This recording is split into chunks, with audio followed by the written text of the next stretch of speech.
మా యొక్క ముఖ్య ఉద్దేశం ఏంటంటే మా కాంగ్రెస్ పార్టీ తరఫు నుంచి మరి ఈ యొక్క పెరుగుతున్న ఈ షార్టేజ్ గ్యాస్ మళ్ళీ ఇంధనం కూడా వీటన్నిటిపైన కూడా మేము కూడా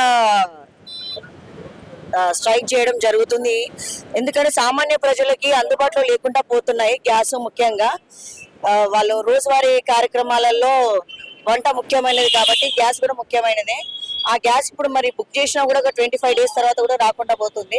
మరి ఈ విషయంలో మరి మోడీ గారు ఏం చేస్తున్నారు, మరి ఎటువంటి చర్యలు తీసుకున్నాడు, మరి దేశ ప్రజల గురించి ఏం ఆలోచిస్తున్నాడు, మరి మరి ఈ యొక్క దీనికి ఎందుకు కాంప్రమైజ్ అయ్యాడు మరి వాళ్ళతో, అది అర్థం కావట్లేదు. మరి మరి మోడీ గారి టైం కూడా దగ్గరకు వచ్చిందని మాకు అనిపిస్తోంది.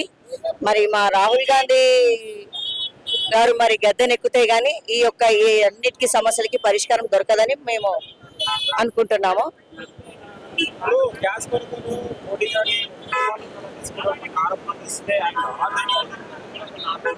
అదానీ అంబానీకి ఎందుకు ఈయన కాంప్రమైజ్ అయిపోయాడు వాళ్ళతో, మరి ఎందుకు వాళ్ళకు వత్తాసు వలుకుతున్నాడో అర్థం కావట్లేదు.